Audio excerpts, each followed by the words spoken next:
During the third week of development, the embryo is a flat, three-layer disc with each layer containing germ cells that give rise to the organs and tissues of the body.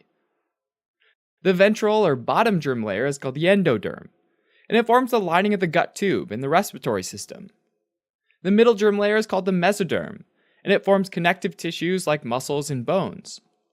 And the dorsal or top germ layer is called the ectoderm, and it gives rise to the sensory organs like the skin, the eyes, and the central nervous system. The mesoderm differentiates into paraxial mesoderm, intermediate mesoderm, and lateral plate mesoderm. And around day 19, a space forms in the lateral plate mesoderm. This space, called the intraembryonic coelom or cavity, separates the lateral plate mesoderm into dorsal and ventral layers. The dorsal layer is the parietal mesoderm layer, and its cells adhere with cells from the overlying ectoderm and wrap around the amnion.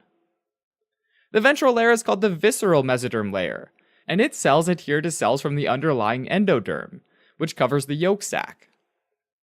Parietal mesoderm gives rise to the serous membranes that line the different cavities in the body, and visceral mesoderm becomes the serous membrane that covers the lungs, heart, and abdominal organs. And these are really important because they prevent the organs from getting injured as they rub up against each other or against the body wall. During the fourth week of development, the embryo undergoes structural changes, transitioning from a trilaminar disc into a more cylindrical shape.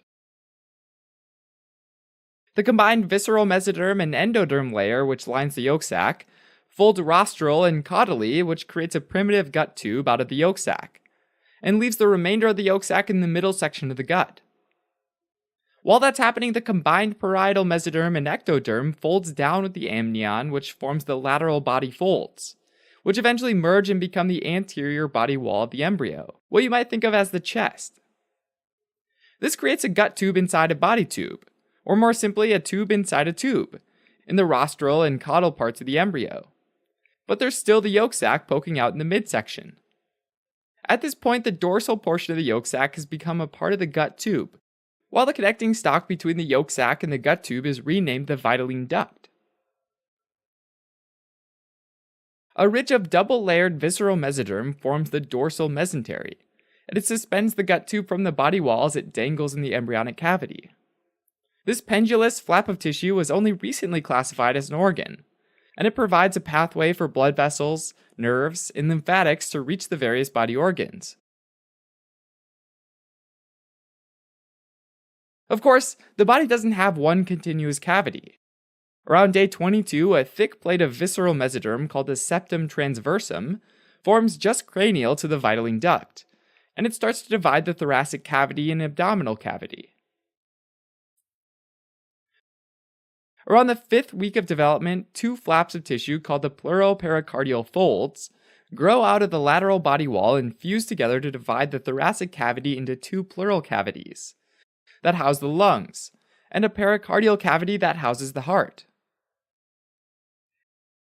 In the seventh week of development, two more flaps of tissue, this time pleuroperitoneal membrane tissue, grow ventrally from the body wall and fuse with the septum transversum to completely seal off the thoracic cavity from the peritoneal cavity.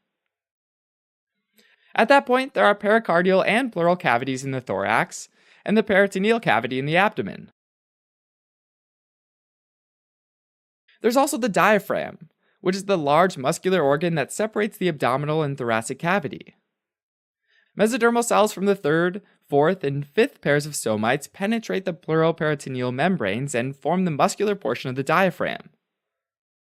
Meanwhile, the two crura of the diaphragm, which are the two main tendons that tether it to the vertebral column, come from the mesoderm of the lumbar region.